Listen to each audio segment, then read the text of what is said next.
भगवान के इस पवित्र धाम में आए हैं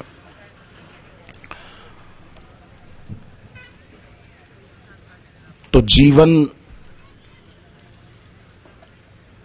और हमारा जन्म सार्थक हो, हमारे जीवन में से दुख और भय ये दो बातें दूर हो जाए, ये ईश्वर भी चाहते हैं। और हर व्यक्ति चाहता है कि मेरे जीवन में दुख न रहे और कोई बात का डर न रहे। दुख और डर, चाहे फिर बीमारी का डर, कर्जे का डर, पारिवारिक सामाजिक किसी भी बात का, वो न रहे। विभीषण जी जब भगवान राम के पास गए, तुलसीकृत रामायण में लिखा है, तब भगवान को कहा, श्रवण सुजस सुनि आयौ प्रभु भंजन भव भीर। हे भगवान, मैं आपका सुयश सुनकर आपकी पास, आपकी शरण में आया हूं। आप दुख और डर को दूर करने वाले हैं। प्रभु भंजन भव भीर, दुख और डर आपकी शरण लेने से दूर हो जाते हैं। त्राहि त्राहि आरति हरण, तीसरी बात, मुसीबत को आप हरण कर लेते हैं, दूर कर देते हैं। शरण सुखद रघुवीर, आपकी शरण में जो आए उसे आप सच्चा सुख प्रदान करते हैं।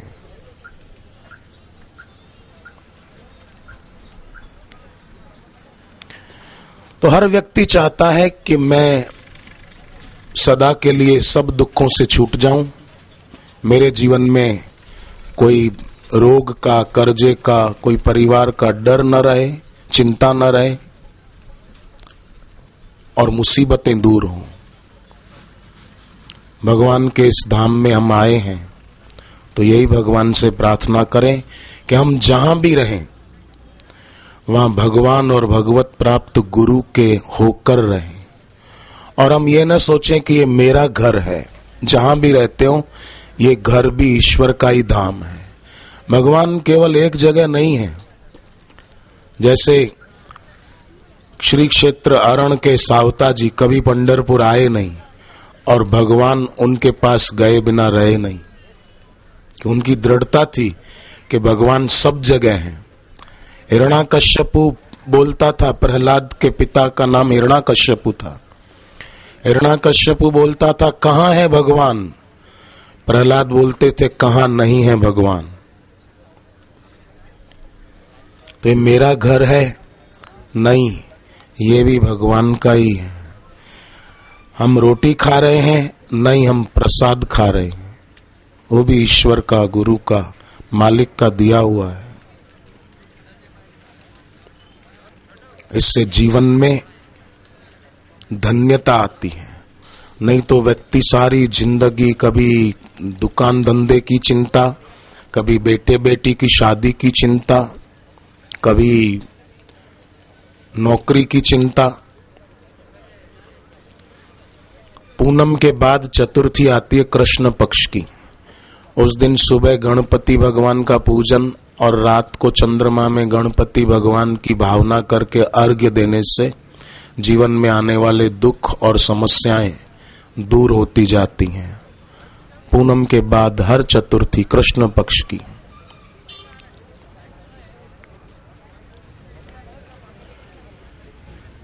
एकादशी के दिन व्रत उपवास करते हुए सत्संग सुनना और भगवान नाम जप कीर्तन करना, ये बड़े भाग्य की बात है। जब द्रवै दीन दयाल राघव तब संत संगति पाई।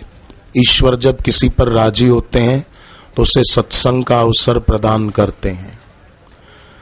अभागा आदमी सत्संग में जा नहीं पाता, पर जो जाते हैं उनकी आलोचना करता है और सत्संग देने वाले संतों की भी आलोचना करता है। सत्संग कहीं भी होता है ना, तो उसमें एक तो होते हैं आयोजक, ये आयोजन करने वाले, दूसरे होते हैं आस्वादक, सत्संगियों की तरह, जहां जगह मिली बैठकर सत्संग सुनने वाले। और तीसरे होते हैं आलोचक, आलोचना करने वाले। उनको भगवान से, भगवान की वाणी से, सत्संग से कुछ लेना देना नहीं होता, उनको केवल आलोचना करनी है, बस बात का बतनगढ़ बनाना है।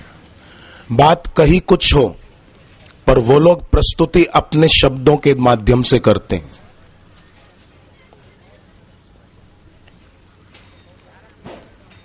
ऐसे लोगों की बातें हवाई बातें होती हैं, सार बिना की बातें होती हैं। ऐसे लोगों की बातों में एक तो दोष होता है, उसको बोलते हैं मृषा वाणी, मतलब झूठी वाणी।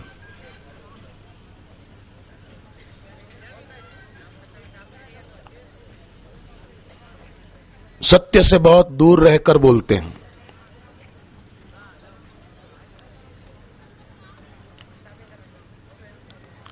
लोगों को गुमराह कैसे करना, ये आलोचक लोग अच्छी तरह से जानते हैं। आलोचना करने वालों से तो मैं तुलसीकृत रामचरितमानस के समुद्र के जलचर जीवों को बहुत अच्छा मानता हूं और उनको प्रणाम करता हूं। जब वानर सेना ने समुद्र पे सेतु बना दिया, जामवंत जी ने राम जी को कहा कि प्रभु सेतु का निर्माण हो चुका है, निरीक्षण कर लीजिए, एक बार चल के देख लो। भगवान आने लगे, जामवंत ने कहा कि पुल बहुत संकड़ा बना है, वानर सेना को पार जाने में बहुत टाइम लगेगा। राम जी पुल पर खड़े रहे, चारों तरफ नजर डाली, समुद्र के जितने जलचर जीव थे ऊपर आ गए राम जी के दर्शन लेने को।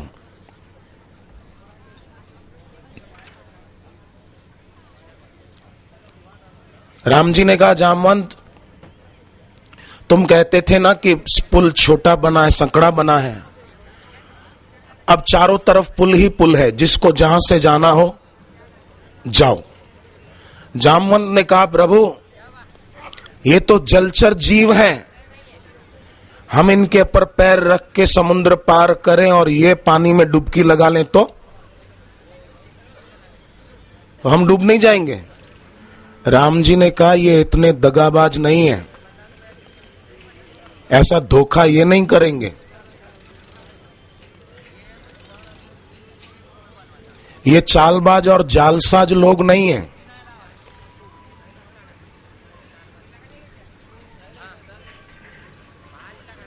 जलचर जीवों ने भी सेवा कर ली, पढ़े लिखे नहीं थे वो,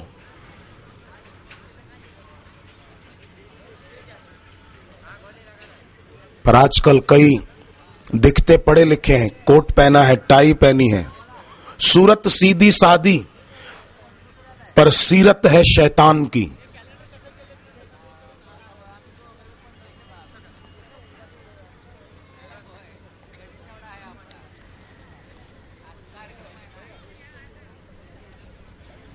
ऐसे लोगों को उपद्रवी कहा जाता है। समाज में सौहार्द और शांति फैलाने के बदले समाज में ऐसे लोग उपद्रव खड़ा करते हैं। आतंकवादी और नक्सलियों से देश को खतरा नहीं है, देश को खतरा इन उपद्रवी लोगों से है, जो समाज में वैर वैमनस्यता फैलाते हैं। 7 सामाजिक पाप महात्मा गांधी जी ने गिनाए थे कि ये 7 सामाजिक पाप न हो, दूर हो हमारे भारत देश में से। उसमें पहला सामाजिक पाप गांधी जी ने बताया, सिद्धांत के बिना राजनीति।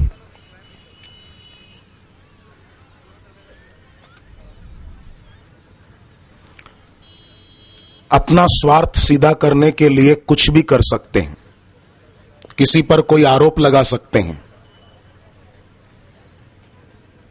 न जाने क्या क्या कूटनीतियां अपनाते हैं। सिद्धांत के बिना राजनीति। दूसरा सामाजिक पाप गांधी जी ने बताया, कर्म के बिना धन। पैसा है पर अपना बढ़ाते जा रहे हैं, बढ़ाते जा रहे हैं, सत्कर्म में पैसा नहीं लगाते, अच्छे काम में पैसा नहीं लगाते, गरीबों की सेवा में पैसा नहीं लगाते, जबकि बापूजी के मार्गदर्शन में कितने गरीब इलाकों में जप यज्ञ चलाए जा रहे हैं, गरीबों को मकान बनाकर दिए जा रहे हैं। जप यज्ञ माने गरीब इलाकों में जहां आदिवासी बूढ़े हो गए, अब मजदूरी नहीं कर पाते हैं, तो सुबह वो लोग आते हैं, कीर्तन करते हैं, दोपहर को खाना उनको निःशुल्क मिलता है, फिर थोड़ा आराम, फिर भजन कीर्तन करें, शाम को 40 रुपया लेकर के जाएं, खाना निःशुल्क और 40 रुपया भी रोज का। ऐसा कई गरीब इलाकों में चल रहा है। ये कभी किसी टीवी चैनल वालों ने नहीं दिखाया कि देखो बापूजी के तरफ से कितनी सुंदर सेवा चल रही है। ये क्यों नहीं दिखाते? क्योंकि जीवन में सही से और सच्ची बात से कोई लेना देना नहीं है। सच्ची बात बोलना एक बात है, सोची हुई बात वो चालबाजी है, जालसाजी है। ये लोग सच्ची बात नहीं बोलते, सोची हुई बातें बोलते हैं, समाज में विघटन की स्थिति पैदा करते हैं। समाज को आह्लादित करना चाहिए, ये समाज को आंदोलित करते रहते हैं। आज आंदोलन की जरूरत नहीं है, आह्लाद की जरूरत है। समाज में वैसे ही दुख बहुत है, महंगाई का दुख कितना है, डीजल महंगा, पेट्रोल महंगा, गाड़ी बेचारे लोग गैस पर चलाते थे तो वो गैस भी सीएनजी और एलपीजी भी महंगा, डीजल का भाव के एलपीजी का भाव बोले एक ही है। जीवन जरूरी चीजें जो भी हैं वो सब महंगी होती जा रही हैं।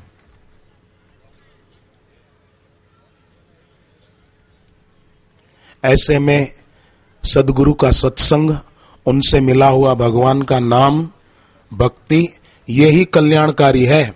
मुझे मुंबई में एक भाई साहब मिले, बोले मैं 2500 रुपये महीने की नौकरी करता था। अभी कुछ दिन पहले बताया मेरे को, मुंबई में 1 जनवरी को कार्यक्रम था, 2500 रुपये महीने की नौकरी थी। आज मेरी खुद की 6 दुकानें हैं मुंबई में। दीक्षा के बाद, गुरुदेव के सत्संग के बाद मेरी कितनी उन्नति हुई मैं बता नहीं सकता। आध्यात्मिक उन्नति भी हुई और लौकिक उन्नति भी खूब हुई। फूलों की वाड़ी के पास बैठो तो सुगंध आएगी, और कचरे घर के पास बैठो दुर्गंधी आएगी। भक्ति की सुगंध नहीं आएगी। मुझे कुछ लोग कह रहे थे कि एक बार मैं ट्रेन में जा रहा था कहीं, तो बोले आजकल तो ये इलेक्ट्रॉनिक मीडिया वाले कई जब भी चैनल खोलो कुछ न कुछ, बस जैसे गटर का ढक्कन खोलो ना कैसी बदबू आती है, तब भी जब भी चैनल खोलो कुछ न कुछ कचरा ही फेंकते हैं ये लोग। इनको भगवान से और समाज में सौहार्द और शांति फैलाने से कोई लेना देना ही नहीं। उपद्रवी, इससे तो जलचर जीव अच्छे जिन्होंने सेतु का काम किया, जोड़ने का काम किया, तोड़ने का काम नहीं किया। जलचर जीवों के ऊपर पैर रखकर वानर सेना पार हुई है। तो ऐसा सत्संग का आयोजन जो करते हैं वो समाज को जोड़ते हैं, तोड़ते नहीं है। समाज के लोगों को उन्नत करने का काम करते हैं। जैसे पार्वती जी ने शिव जी को कहा कि मुझे आप सत्संग सुनाइए, भगवान के बारे में कुछ सुनाइए, तब शिव जी ने क्या कहा? धन्य धन्य गिरिराज कुमारी, तुम समान नहीं को उपकारी।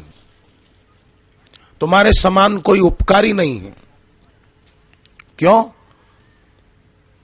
कि तुमने सत्संग की जिज्ञासा की कि मुझे भगवान के बारे में सुनना है, तो तुम्हारे निमित्त और लोग भी सुनेंगे, उनका भी भला होगा। तो समिति वालों ने जिन्होंने ये आयोजन किया वो खुद तो सत्संग सुनते हैं, पर औरों को भी सत्संग का लाभ तीर्थ धाम में मिले, भगवान के धाम में मिले, उस हेतु से उन्होंने आयोजन किया। तो उनका खुद का तो भला हुआ ही है। भले आयोजक लोग सत्संग में बैठ नहीं पाए, सेवा में लगे हों, पर फिर भी उनको भगवत संबंधी पुण्य तो हो रहा है कि इतना बड़ा भगीरथ कार्य कर दिखाया तीर्थ धाम में। भगवान भी प्रसन्न होते होंगे कि उनके धाम में ही सत्संग का आयोजन हुआ है।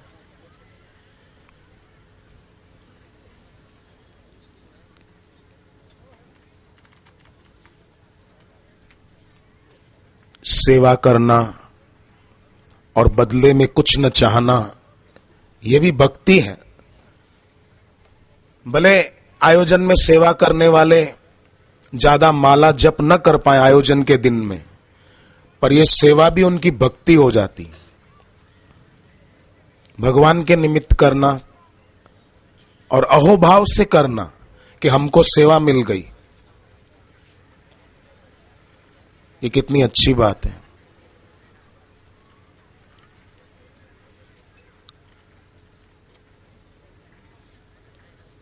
ईश्वर है और संसार की चीजें दिखती हुई भी नहीं है। आप सुबह बढ़िया चीज खाने की बनाओ बहने, और रात तक उसका उपयोग न करो तो वो चीज खराब हो जाती, खाने के लायक नहीं रहती, बासी हो जाती।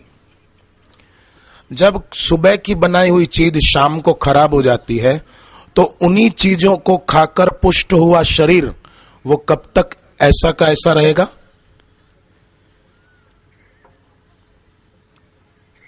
ये भी तो नष्ट होगा, प्रतिपल हो भी रहा है। दुनिया से जाने का दिन करीब आ रहा है, पर मूर्ख आदमी को लगता है कि मैं कोई सदा इधर ही रहूंगा। और ऐसे लोग ही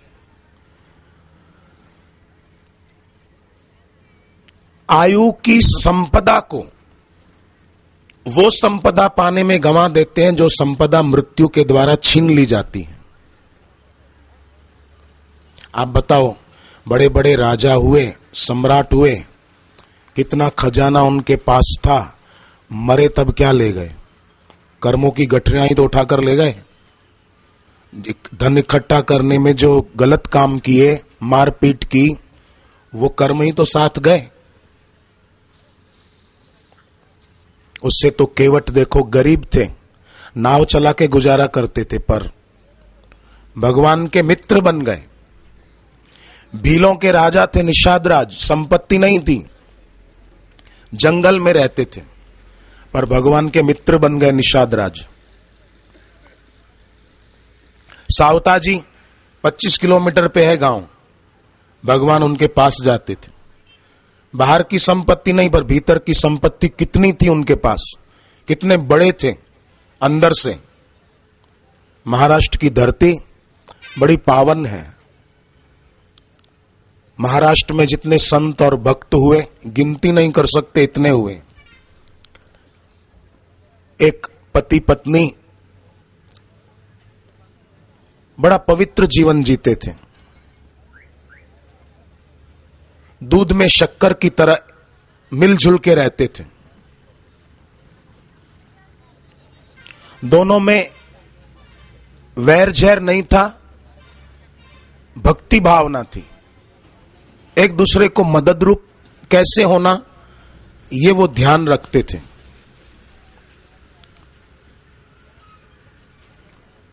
एक ही खाली दुख था, उनको संतान नहीं थी। तो वो लोग पंढरपुर आए भगवान के दर्शन लेने को।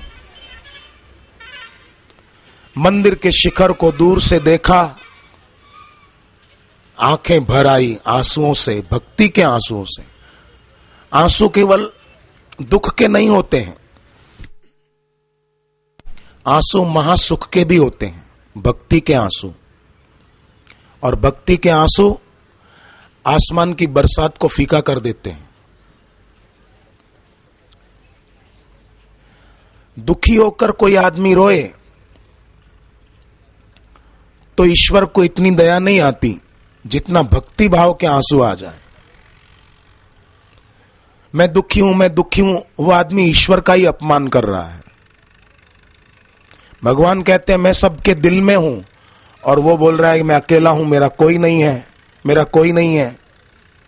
गीता में ईश्वर ने कहा ईश्वर सर्वभूतानाम, और ये कहता है मेरा कोई नहीं है। इसलिए कभी भी ऐसा न सोचें हम कि हमारा कोई नहीं है।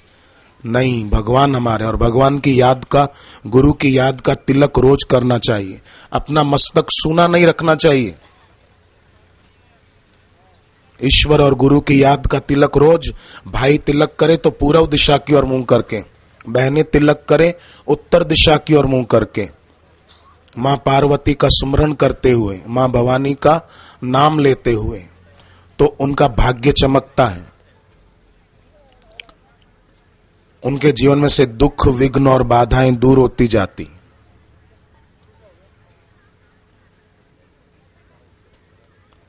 एक आदमी किसी सेठ के घर खाना बनाने का काम करता था, रसोइया था। तो वो तिलक लगाता था रोज भगवान के नाम का, भगवान का सुमरण करते करते कि वो दाता मेरे साथ है, मेरा भाग्य चमकेगा। तो सेठ ने कहा एक दिन कि मैं जिस संप्रदाय में मानता हूं उस संप्रदाय का तिलक करके आया करो। जैसा तिलक हम करते हैं ऐसा हमारे संप्रदाय का करो, नहीं तो नौकरी से निकाल देंगे। अब क्या हो, नौकर ने तो वही तिलक अपना जैसा करता था भगवान की याद का वो करता रहा। सेठ ने कहा मैंने तुझे कितनी बार कहा हमारे संप्रदाय का तिलक करो, ये नहीं। रसोई ने कहा ठीक है साहब, कल से करके आऊंगा आपके संप्रदाय का तिलक। पर अगले दिन देखा तो वही जैसा भगवान के नाम का तिलक करता था ऐसा ही किया है।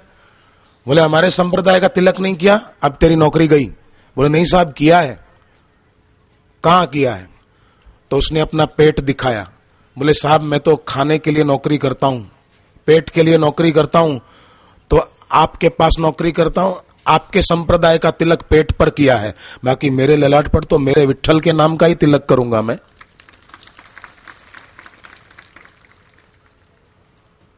अपने इष्ट में, अपने आराध्य में सेठ भी राजी हो गए, फिर उसको निकाला नहीं। बोले तू अच्छा आदमी, यहीं रह, तू तेरे हाथ का खाना खाएंगे तो हमारी भी भक्ति बढ़ेगी। अपने आराध्य में, अपने इष्ट में, अपने गुरु में पूरी निष्ठा रखनी चाहिए। और जो लोग समाज में झूठी बातें बोलकर समाज को गलत प्रस्तुति करके समाज को गुमराह करते हैं, उनकी बातों पर तो ध्यान ही नहीं देना चाहिए। कुप्रचार करने वाले और आलोचना करने वाले, उनकी वाणी में 7 प्रकार के दोष होते हैं। एक, उनकी वाणी होती है मृषा वाणी, माने झूठी वाणी होती।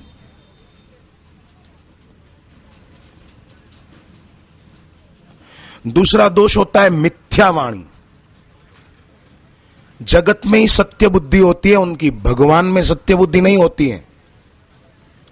जबकि शरीर और संसार छूटेगा, भगवान कभी साथ नहीं छोड़ते, उसके बारे में तो कभी बोलते ही नहीं, इसलिए उनकी वाणी मिथ्या वाणी है।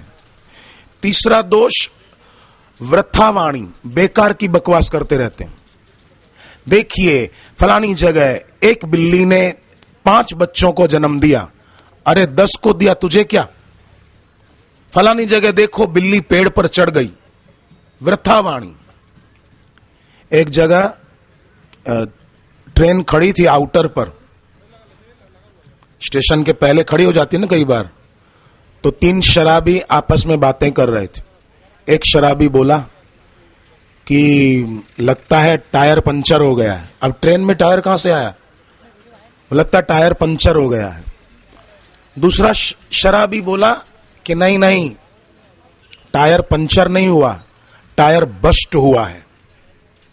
तीसरा बोला तुम दोनों शराबी हो, मैं उतर के देखता हूं सच्चाई क्या है फिर बताता हूं, बिना देखे मत बोला करो, सच्ची बात बोला करो।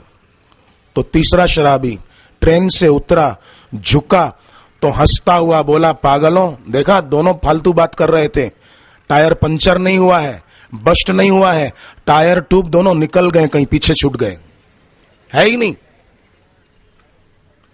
अब ये है वृथा वाणी, बकवास है।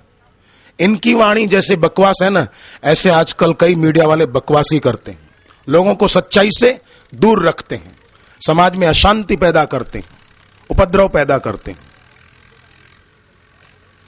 यह है वृथावाणी। 7 प्रकार के दोषों में तीसरा दोष।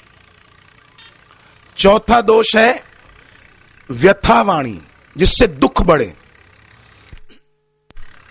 बापू जी की वाणी कैसी है, तुकाराम जी की वाणी कैसी, ज्ञानेश्वर महाराज की वाणी कैसी, समर्थ स्वामी रामदास जी की वाणी कैसी, कि समाज में सुख बढ़े, शांति बढ़े, सौहार्द बढ़े, व्यथा मिटे। परंतु आलोचकों की वाणी व्यथा वाणी, व्यथा बड़े लोगों की, दुख बड़े लोगों का। जैसे बीच में इन्होंने चलाया था टीवी वालों ने, 21 दिसंबर 2012 को प्रलय हो जाएगी। ये जिन्होंने सुना था हाथ ऊपर करो तो। मैंने भी देखा था खुद ने। 21 दिसंबर 2012 को प्रलय हो जाएगी। 2013 शुरू हो गया, 8 तारीख है जनवरी की। पर जब पहली बार इन्होंने ये बातें उड़ाई, तब कितने लोग डर भी गए थे, क्या होगा। मुझे कुछ लोगों ने पूछा कि आपका क्या कहना है इस बारे में।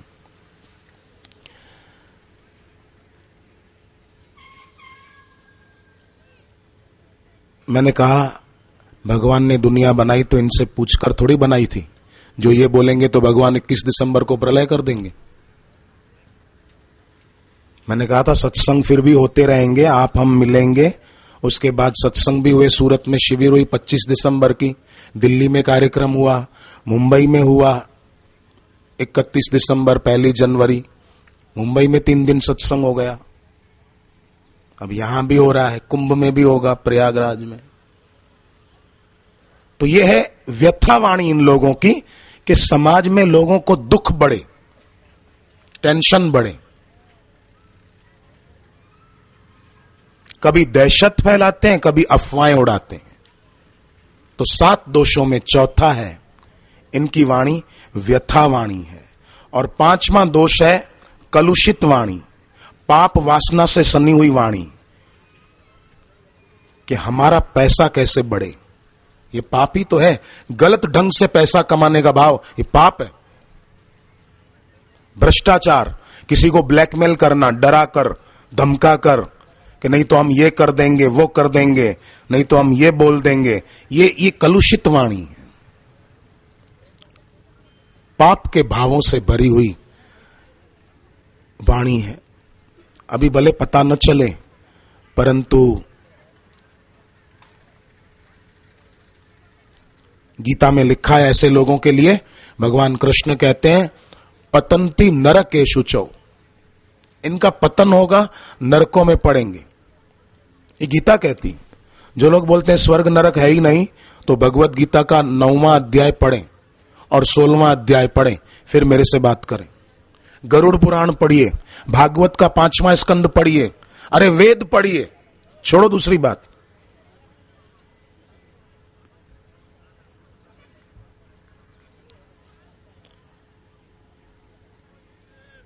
ना समझी इतनी गहरी होती है कई लोगों की कि समझदारी की बात भी विचारों को समझ में नहीं आती। तो कलुषित वाणी। 6ठा दोष कटु वाणी, कड़वे वाक्य बोलते हैं, गलीच शब्द, गंदे शब्द बोलते हैं। रावण था ना, रावण कभी राम जी के लिए गंदे शब्दों का प्रयोग नहीं करता था। आप पूरा तुलसीकृत रामायण पढ़ो, वाल्मीकि रामायण पढ़ो, और कई रामायण हैं, कहीं भी रावण ने राम जी के लिए गंदे शब्दों का प्रयोग नहीं किया।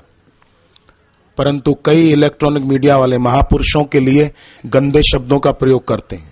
गणेश उत्सव आता है, लोग गणपति जी की मूर्तियों की स्थापना करते हैं, पूजा करते हैं, तो टीवी वाले बोलते हैं कि इससे नदियों में प्रदूषण बढ़ जाता है।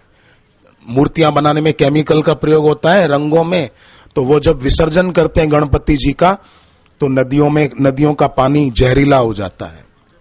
नदियों का पानी जहरीला होता है। अभी चंद्रभागा नदी का पानी देखो कैसा मस्त है, कितना बढ़िया है। गणपति जी की मूर्तियां तो इसमें भी विसर्जित हुई होगी, पर कैसा पवित्र जल है, देखते ही आनंद आनंद आ जाए। बोले समुद्र में भी केमिकल बढ़ जाता है, और सरोवरों में अगर मूर्तियां डालते हैं तो उनकी गहराई कम हो जाती है, नदियों की गहराई कम हो जाती है।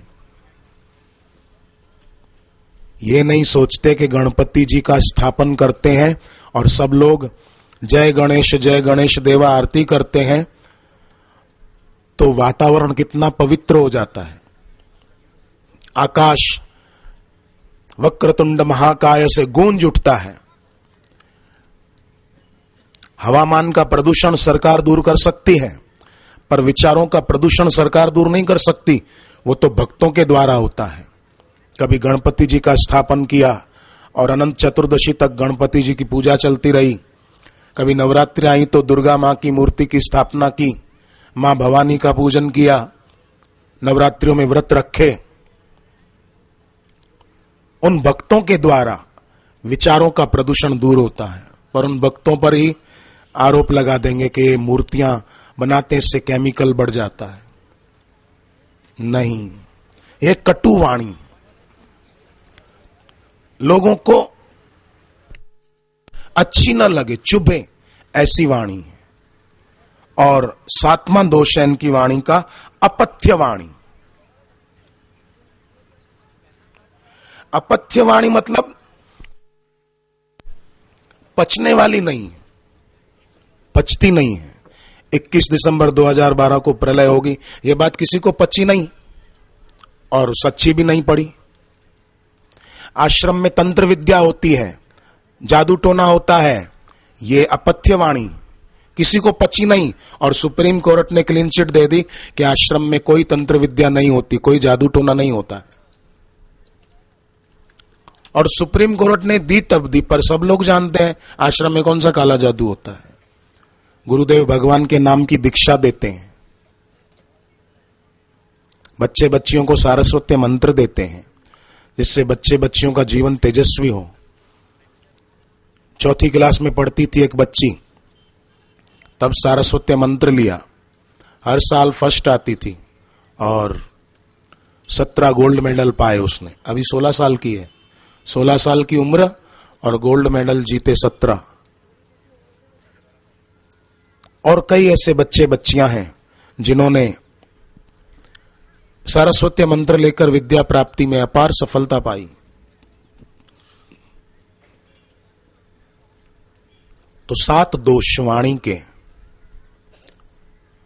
अगर जिनमें ये दोष हैं वो लोग भी सत्संग सुने और भगवान का नाम जप करें तो उनके भी ये 7 दोष दूर हो सकते हैं। और उनके द्वारा भी ऐसे शब्द बोले जा सकते हैं जो कटु न हो, अपथ्य न हो, व्यथा बढ़ाने वाले न हो, वृथा न हो, मृषा न हो, मिथ्या न हो, अपितु समाज में सुख शांति बढ़ाने वाले हो।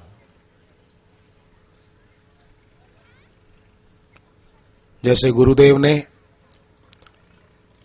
संकेत किया कि 14 फरवरी को वैलेंटाइन डे नहीं मनाओ, माता पिता की पूजा करो, तो इससे समाज में सुख शांति बढ़ेगी। कैसे कि 14 फरवरी को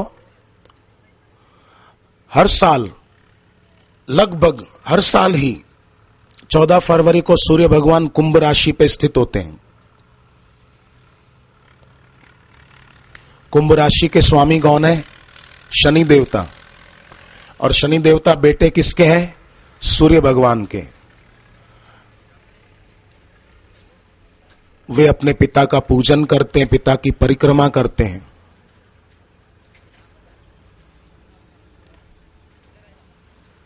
चौदह फरवरी के दिन अगर और बेटे बेटियां भी अपने माता पिता का पूजन करते हैं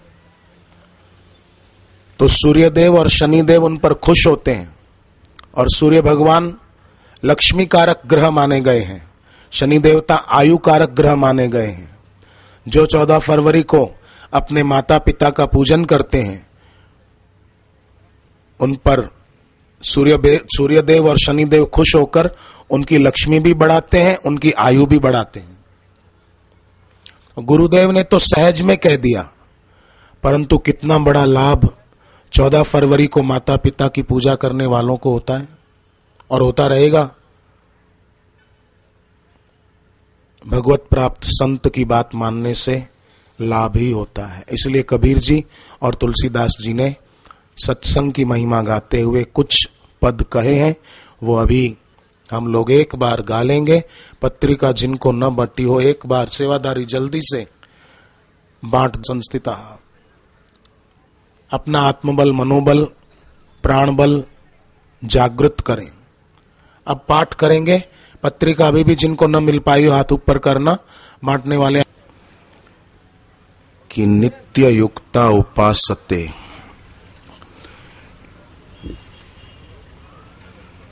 नित्य युक्त तो केवल भगवान में ही रह सकते हैं, हमेशा कोई संसार में लगा नहीं रह सकता। समय बीतता है तो आदमी को प्रवृत्ति से उपरामता भी आ जाती है कि क्या सारा दिन हाय हाय करो, सारा दिन दुकान पे, सारा दिन नौकरी पे, कितने वर्षों से कर रहे हैं। पर जो भजन में लगे रहते हैं, ईश्वर में नित्य युक्त, वो सदा रह सकते हैं।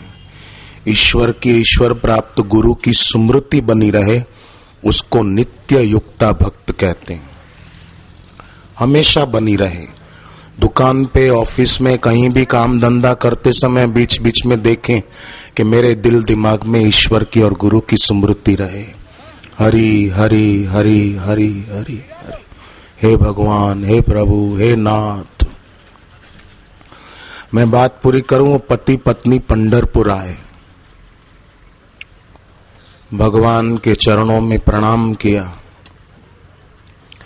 तो भगवान की मूर्ति से एक फूल उनके तरफ आके गिरा। उनको हुआ कि भगवान ने हमारी पुकार सुन ली। भगवान भक्तों की पुकार सुनते हैं। द्रौपदी की पुकार सुनी, मीरा की सुनी, शबरी की सुनी, प्रहलाद विवेकानंद की सुनी, संत तुकाराम की सुनी, जनाबाई की सुनी। और महाराष्ट्र की जनाबाई तो कितनी आगे निकल गई। महाराष्ट्र की जनाबाई ने जीसस को पीछे छोड़ दिया। जीसस को तो क्रॉस पे चढ़ाया, चढ़ गए वो तो, पर जनाबाई के लिए शूली तैयार की गई, वो शूली गल गई। जनाबाई को शूली पे नहीं चढ़ा सके, जीसस को तो क्रॉस पे चढ़ा दिया। जनाबाई के लिए जो शूली तैयार की गई वो गल गई। जनाबाई की सच्चाई, जनाबाई की भक्ति। महाराष्ट्र में बहनें ऐसी महान हुई कि भगवान उनके पास दर्शन देने आते थे। सखुबाई के पास भगवान दर्शन देने आ गए थे, उनके गांव में, उनके घर में। और सखू की जगह पर भगवान खुद बंध गए थे। कैसी भक्ति की विलक्षण महिमा है। पर एक बहन ऐसी भी है जो बेचारी रोती है कि मेरा कोई नहीं है, मैं बहुत दुखी हूं, मैं परेशान हूं, मेरा घर पे कोई कहना ही नहीं मानते हैं। समझो कोई बहन ऐसी है, घर पे उसका कोई कहना नहीं मानते हैं, घर पे और लोग जिद करते हैं, उसको परेशान करते हैं, तो वो बहन क्या करे? वो बहन रात को जहां खुद सोती है वहां एक लोटा पानी भर के रख दे, उसमें लाल चंदन का पाउडर डाल दे, भगवान का नाम लेकर, और प्रार्थना करे, भगवान हमारे परिवार के अमुक अमुक सदस्यों को सद्बुद्धि दे। जब देखो तब लड़ते रहते, जब देखो तब गुस्सा करते रहते। कई लोग ऐसे होते हैं ना, घर पे किसी ने गलती की पानी की बूंद जितनी, और गुस्सा करेंगे बिहार की कोसी नदी की बाढ़ जितना। घर पे गलती की किसी ने दीवार में दरार जितनी, और गुस्सा करेंगे लातूर के और कच्छ भुज के भूकंप जितना। क्यों ऐसा करना? गुस्सा भी एक भयंकर विकार है। जिसको गुस्सा ज्यादा आता हो ना, वो सोमवार को एक टाइम खाना खाए और एक टाइम उपवास, चंद्रमा को अर्घ्य दे कि मन के मालिक देव चंद्रमा, मेरा मन शांत रहे, मेरे को गुस्सा ना आए। एक बच्चा रो रहा था बहुत, तो उसका बाप उसको मना रहा था, बेटा चुप हो जा, शांत हो जा, अच्छे बच्चे नहीं रोते हैं, चुप हो जा, बच्चा रोए जाए। बाप को आया गुस्सा कि इसको 2 थप्पड़ मारूं, कब से रोए जा रहा है, मानता नहीं। पर फिर न जाने बाप को क्या विचार आया, बाप बोला हीरालाल चुप हो जा, ए हीरालाल शांत हो जा। तो एक बुजुर्ग दादा जा रहे थे, उन्होंने सोचा इसका बच्चा मान नहीं रहा है, चलो मैं इसको मदद करूं। तो उन्होंने उस बच्चे के सिर पर हाथ रखते हुए कहा दादा ने कि बेटा हीरालाल चुप हो जा। तो बाप बोला हीरालाल इसका नाम नहीं है, हीरालाल तो मेरा नाम है। तो आप तो बोल रहे थे हीरालाल चुप हो जा। बोले ये कब से रोए जा रहा था, तो मेरे को गुस्सा आया कि इसको 2 थप्पड़ मारूं, पर फिर मुझे हुआ कि ये तो बच्चा है बेचारा, मैं तो बड़ा हूं। क्षमा बड़न को होता है, छोटन को उत्पात। चलो भाई, मैं अपने मन को ही समझाता हूं कि हीरालाल तू ही चुप हो जा। मैं इसलिए खुद का नाम लेकर ही बोल रहा, हीरालाल तू चुप हो जा, हीरालाल तू ही शांत हो जा। ऐसे किसी पर गुस्सा आए ना और आए हो कि इसको कुछ सुना दूं, तो अपने मन को कहना कि चल भाई तू ही शांत हो जा। क्या तुझसे कभी कोई गलती नहीं हुई क्या? इस संसार में कौन है ऐसा जिससे कभी कोई गलती नहीं हुई? कभी कोई गलती नहीं हुई। पर क्रोध एक विकार है, लोभ एक विकार है, ईर्ष्या भी विकार है। सबसे बड़ी साधना कौन सी, सबसे बड़ी तपस्या कौन सी? कि हर परिस्थिति में निर्विकार रह पाना, न क्रोध विकार आए, न लोभ विकार आए, न ईर्ष्या हो, न द्वेष हो, न कामना हो। ये सबसे बड़ी साधना है। तो भगवान की मूर्ति पर से एक फूल गिर पड़ा भक्त के तरफ। हकीकत में भक्त के लिए वो भगवान है, मूर्ति नहीं है। मूर्ति पूजा ये 2 अलग अलग शब्द हैं। जिसने मूर्ति देखी उसने कभी पूजा नहीं की, और जिसने सचमुच में पूजा की उसने कभी मूर्ति नहीं देखी। ये बिल्कुल सही बात है। आप लोग मंदिर में जाते हैं, या कई लोग आज आए हैं बाद में जाएंगे मंदिर में दर्शन लेने को, तो क्या आप मूर्ति के दर्शन लेने जा रहे हैं कि भगवान के दर्शन लेने जा रहे हैं? हम भगवान के दर्शन लेने जाते हैं। तो भक्त के लिए मूर्ति पूजा शब्द 2 साथ में नहीं है। बोलते ना लोग मूर्ति पूजा करते, मूर्ति पूजा, ये मूर्ति पूजा शब्द अलग अलग, मूर्ति अलग, शब्द अलग। जिसने मूर्ति देखी उसने पूजा नहीं की, जिसने पूजा की उसने मूर्ति नहीं देखी। साधकों के लिए भी गुरु की तस्वीर नहीं होती है, साक्षात गुरुदेव होते हैं। और गुरु साक्षात परब्रह्म। गुरु की पूजा ईश्वर की पूजा है।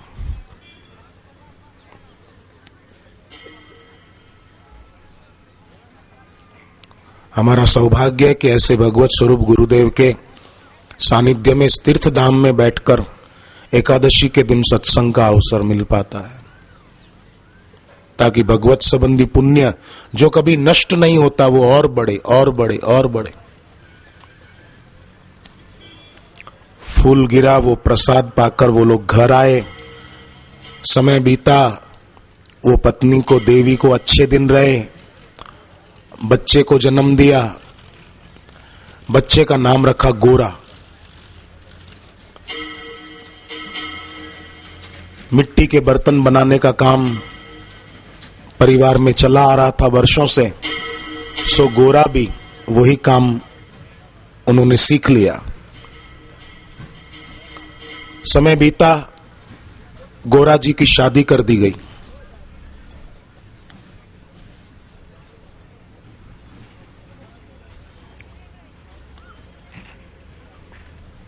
बेटे बेटी की शादी करें ना, आज के जमाने में जो हो रहा है ना, उसमें बेटे बेटी की शादी करते समय खूब विचारें, बच्चों का भविष्य अच्छा रहे। और उसमें बेटी की शादी करने में तो कभी जल्दबाजी न करें, योग्य वर देखकर, जन्म पत्री मिलाकर, बच्ची का भविष्य अच्छा हो ये ध्यान में रखकर शादी करें। कल ट्रेन में मुझे एक टीटी मिले, रात को मैं इधर आ रहा था पंढरपुर, वो बेचारे बड़े दुखी थे। मुझे कहने लगे कि मेरी बेटी की शादी में मैंने बहुत खर्चा किया, मेरे समधी को, बेटी के ससुराल वालों को देने में कोई कमी नहीं रखी। उन्होंने दहेज में कार मांगी, मेरी हैसियत नहीं थी, मैंने कर्जा लेके भी कार खरीद के दी, ज्वेलरी दी, और खर्चा जो करना था दिल से किया। पर 7 दिन हुए, बेटी को इतना इन्होंने मारा पीटा कि बेटी अभी मायके में बैठी। 7 दिन शादी के, दिल्ली में एक परिवार के लोग मिले, उन्होंने तो 1.5 करोड़ रुपया खर्चा किया। 40 लाख की एक गाड़ी आती है, ओडी कार 40 लाख की, वो दी दहेज में। 21 लाख रुपया कैश दिया, गहने अलग, कुल 1.5 करोड़ रुपया खर्चा हुआ। 3 महीने बीते, लड़की अभी मायके में बैठी। ऐसा एक दूसरा परिवार दिल्ली में मैं जानता हूं, मुझसे व्यक्तिगत उनकी बात हुई, उनके साथ भी ऐसा ही हुआ। तो आजकल कई ऐसे लोग जिनके जीवन में सत्संग और भक्ति नहीं, पर विकार बहुत है, लोभ विकार, राग बहुत है जगत की वस्तुओं के प्रति। तो अच्छे लोगों और सच्चे लोगों के साथ कई बार अन्याय बहुत हो जाता है।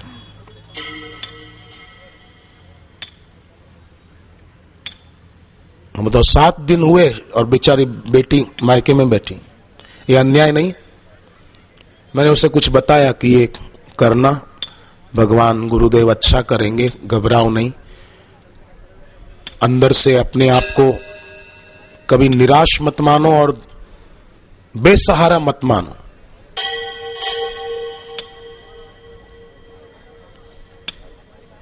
जीवन में जिसके जीवन में भी कोई दुख आए, समस्या आए ना, तो ये मत सोचो कि ये दुख बना रहेगा। नहीं नहीं, मेरे मिटाने से नहीं मिटा, पर जरूर भगवान और गुरु की कृपा से ये दुख मिट जाएगा, ऐसा भरोसा रखें। तो दुख को नष्ट होना पड़ेगा।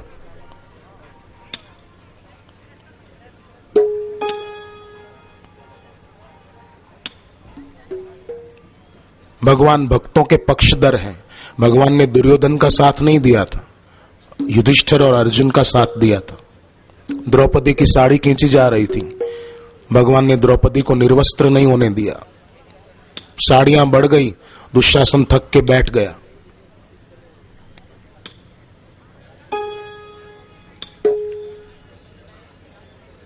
हरि तुम भक्तन के हितकारी, द्रौपदी ने जब सुमिरन कीनो, बढ़ गए चीर हजार।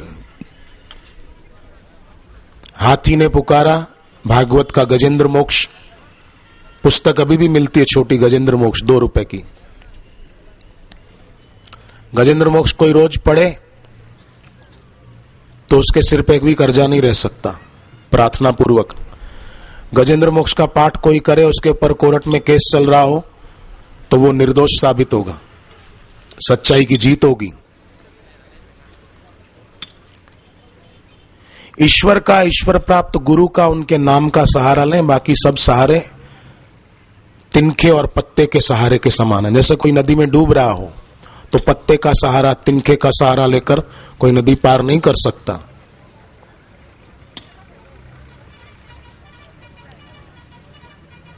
सांप के आगे बैठ गए तो क्या अमृत पीने को मिल सकता है क्या? ऐसे ही जहां दुख है वहां सुख की आस लगा के बैठे तो दुख ही मिलेगा, पर गुरुदेव के सानिध्य में, गुरुदेव के चरणों में सच्चा सुख है, सच्चा आत्मिक आनंद है। इसलिए हम लोग इतनी देर से घंटों भर तपस्या करते हुए बैठे रहते हैं। कितनी शांति और शालीनता से आप लोग बैठे हैं। आपके अंदर दैवी संपदा है, भक्ति है, तभी तो बैठे, नहीं तो क्यों बैठते? आपके अंदर भक्ति है, उस भक्ति ने आपको यहां बिठाए रखा है, और बैठने से वो भक्ति और पुष्ट होती है, बढ़ती है।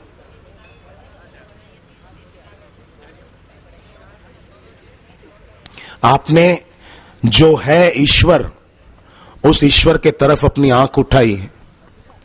बाकी जिनकी सत्संग और भक्ति में रुचि नहीं, वे लोग जो शरीर संसार सदा नहीं रहेगा उसी के पीछे मरे जा रहे।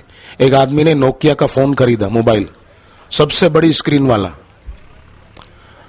तो किसी ने उसको पूछा कि ये इतनी बड़ी स्क्रीन वाला फोन खरीदने का मतलब क्या? तेरा कोई बड़ा कारोबार नहीं, छोटी दुकान है तेरी, तो इतना बड़ा क्यों खरीदा तूने? उसने कहा मैं देखना चाहता हूं कि नोकिया का फोन ऑन करते समय ये जो 2 व्यक्ति हाथ मिलाते हुए दिखती है, कौन है, इनका चेहरा देखना चाहता हूं। अब है ही नहीं, तू देखेगा क्या? कितनी बड़ी स्क्रीन वाला फोन लेके आ, वो है ही नहीं, तुझे दिखेंगे ही नहीं। हमको उनकी बात पर हंसी आती है, पर संसार में ऐसे लोगों को खोजने की जरूरत नहीं है, कई भरे पड़े हैं।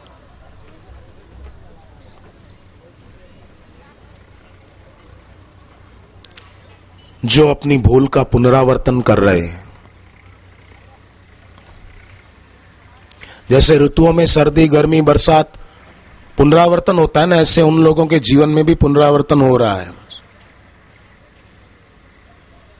पर धनभागी वो है जो नित्य युक्ता हो पाए, जिसके अंदर स्मृति बनी रहे। जैसे बेटे को हरदम ये बना रहता है कि मैं अमुक का बेटा हूं, पत्नी को होता है मैं अमुक की पत्नी हूं, ऐसे साधक को भी अंदर बना रहे कि मैं सदगुरु का शिष्य हूं, मैं गुरु का साधक हूं, मैं गुरु का भक्त हूं। और ऐसे साधकों की बुद्धि स्थिर हो जाती है। फिर उनकी बुद्धि में संसार के विषयों को पाने की इच्छा नहीं रहती, उनकी इंद्रियां अविषय हो जाएगी। अविषय माना आंखों से देखने का संकल्प नहीं उठे कि मैं ये फिल्म देखूं, मैं अमुक सीरियल देखूं। कानों में सुनने का संकल्प नहीं उठेगा कि मैं अमुक गाना सुनूं। अब फिल्मों के गीत न जाने कब गाए उन्होंने, गाने वालों ने रोकड़ी कर ली, एक्टिंग करने वालों एक्टरों ने एक्टिंग कर ली, पर लोग सुनते रहते हैं। इससे तो कीर्तन सुने, गुरुदेव ने भगवान के नाम का कीर्तन कराया, वो मेमोरी कार्ड के द्वारा, MP3 के द्वारा, वो सुने ना, उससे भगवत संबंधी पुण्य बढ़ेगा। बापूजी के मुख से भगवान का नाम निकला और वो हम सुनते रहे, कितनी बड़ी बात है। भगवान ने गीता में कहा है सततम कीर्तयन्तो माम।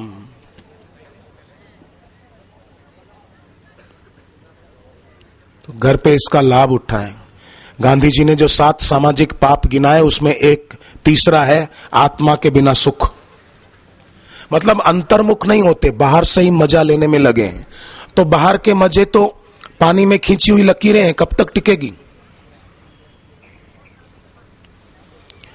बाहर के मजे से ही जो खुश होना चाहता है वो समझो चंद्रमा की चांदनी पर मुट्ठी बांध रहा है, पर क्या हाथ में आएगा।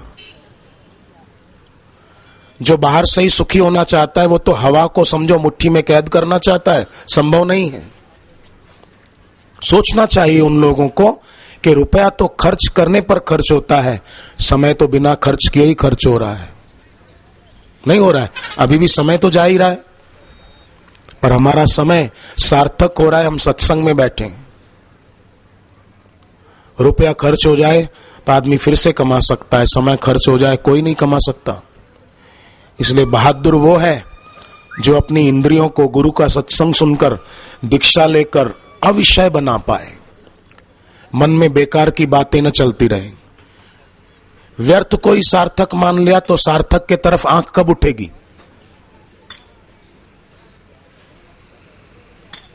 जैसे कोई कचरे की पेटी में हीरे ढूंढ रहा हो, चूल्हा जलाया और राख छान रहा है कि कुछ मिल जाएगा। अरे राख है, कुछ भी नहीं मिलेगा। तो सत्संग और भक्ति, गुरु की दीक्षा जिसके जीवन में नहीं है, वो सब समझो राख छान रहे हैं बेचारे, शायद कुछ मिल जाएगा। तो यहां सत्संग का आयोजन हुआ है, बापूजी दर्शन देने आएंगे। और दूसरी व्यवस्था की गई है, बीच में गाड़ी की व्यवस्था। आप देख रहे हैं पटरियां बिछी है और गाड़ी में गुरुदेव नजदीक से दर्शन देने आएंगे। तो उस समय ध्यान रखना, जब गुरुदेव नजदीक से दर्शन देने आखिरी तक आए तब कोई चीज वस्तु देने की कोशिश मत करना कि बापूजी ये फूल ले लो, ये प्रसाद लाए, ये ले लो। कोई चीज वस्तु देने की कोशिश नहीं करेंगे।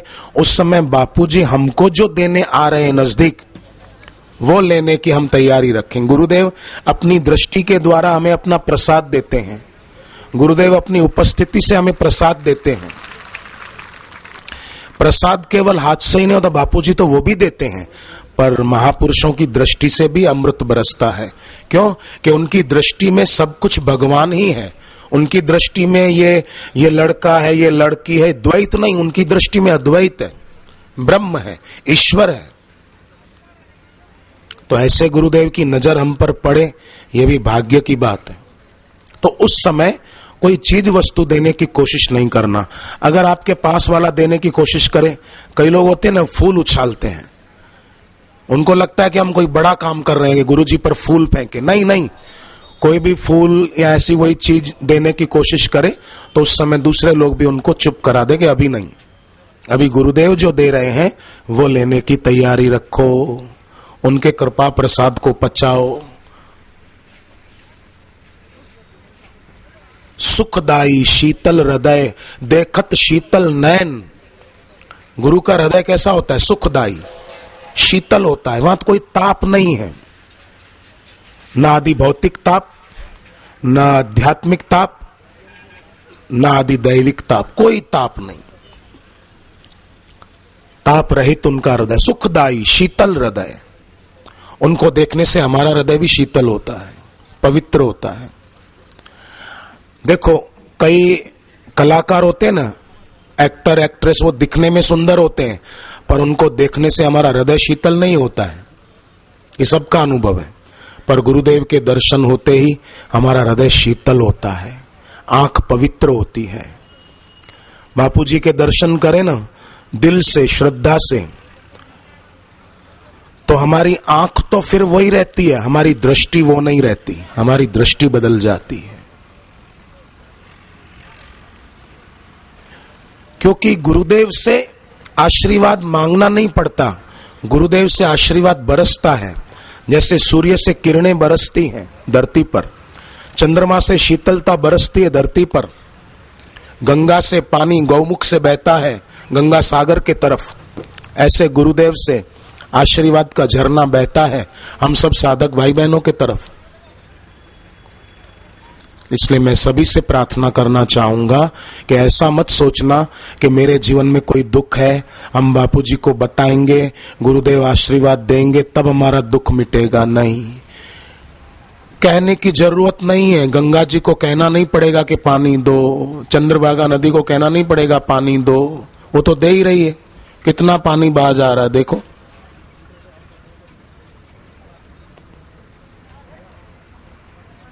सुखदाई शीतल हृदय देखत शीतल नयन।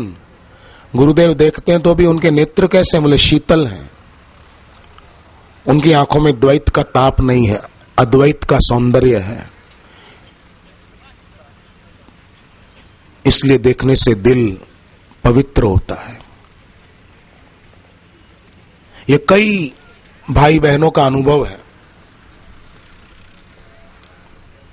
कि पहले मन में बुरे विचार आते थे, पर गुरुदेव के दर्शन होते ही, सत्संग सुनते ही वो बुरे विचार पलायन हो गए। पहले पतित जीवन था, अब पवित्र हो गया। दीक्षा के बाद व्यसन छूट गए, पहले शराब पीते थे अब नहीं पीते हैं, पहले मांसाहार करते थे अब नहीं करते हैं।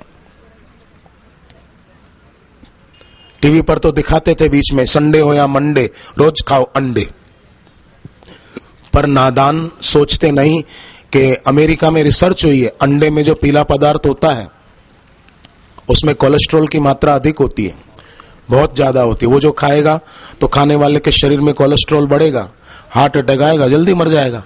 भगवान ने लाइसेंस दिया होगा 80 साल का, 60-70 में ही पूरा हो जाएगा। राम बोलो भाई राम। कोई मर जाता है ना तो लोग उसको कंधे पर उठाकर बोलते हैं राम नाम सत्य है, राम बोलो भाई राम। कोई वरराजा घोड़े पर बैठा हो और तब कोई ढोलक गले में डालकर बजाता हो, बोले राम नाम सत्य है। वरराजा घोड़े से उतर के आएगा, उसका कलर पकड़ेगा, खबरदार ऐसा बोला तो। और कोई मर जाता है तो बोलते हैं राम नाम सत्य है।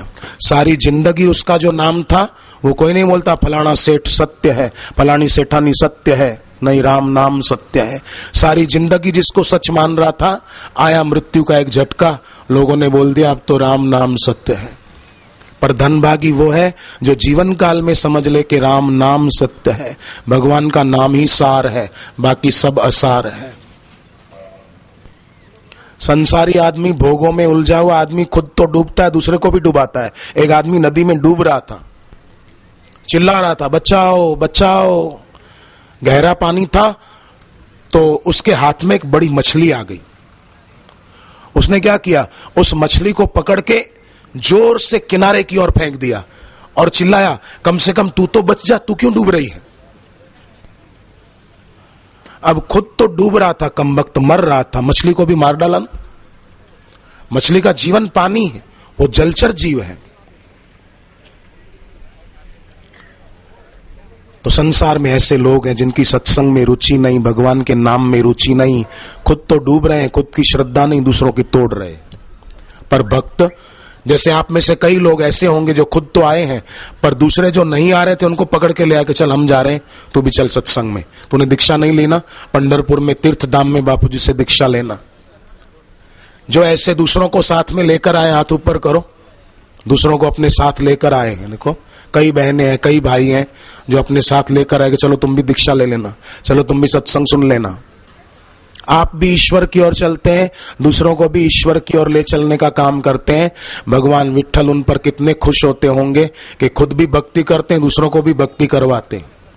भगवान की प्रसन्नता उनको प्राप्त होती है और भगवान के दिल में उनके लिए जगह बन जाती है। तो ऐसे लोग ईश्वर के दिल में स्थान पाते हैं। और जो ईश्वर और गुरु के दिल में जगह पाले, उनको भक्ति करनी नहीं पड़ती, उनके द्वारा भक्ति होने लगती है। उनको जप करना नहीं पड़ता, उनके द्वारा जप होने लगता है। सुखदाई शीतल हृदय देखत शीतल नयन, सुंदर ऐसे संत जन बोलत अमृत बैन। ऐसे संत अमृत वचन बोलते हैं जिसको सुनने से हम भी इस मरने वाले देश से ऊपर उठे, इसकी आसक्ति से ऊपर उठे, इसकी ममता से ऊपर उठे और भगवान में सत्य बुद्धि हो जाए। देखो, एक होता है जोड़ा हुआ संबंध और एक होता है जुड़ा हुआ संबंध। जोड़ा हुआ संबंध संसार से होता है, ये मेरा दोस्त है, ये सहेली है, ये पत्नी है, ये पति है, ये मेरे चाचा है, ये मेरे मौसी है, ये मौसा जी है। ये संबंध जोड़े हैं, जोड़ा हुआ संबंध। जोड़े हुए संबंध टूटते भी हैं। पति पत्नी में कई जगह तलाक हो जाता है, कभी पति चल बसा पहले, कभी पत्नी चल बसी बेचारी।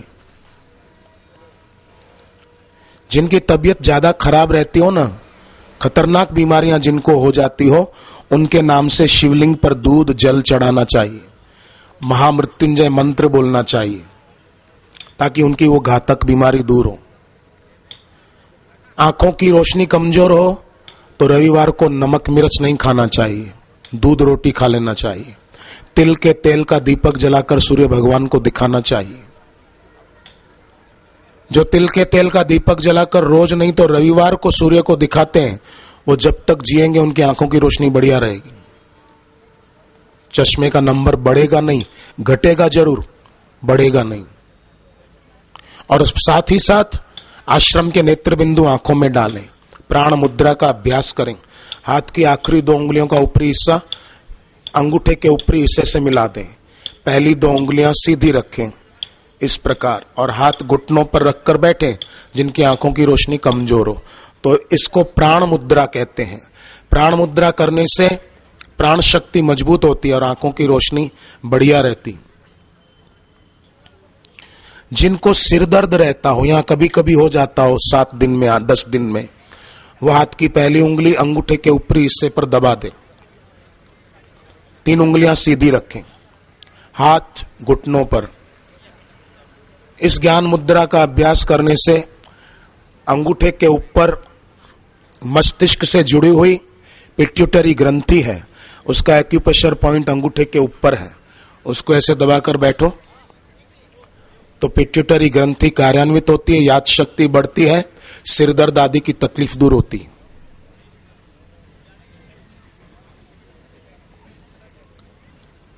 ऋषि प्रसाद पत्रिका पढ़ते रहें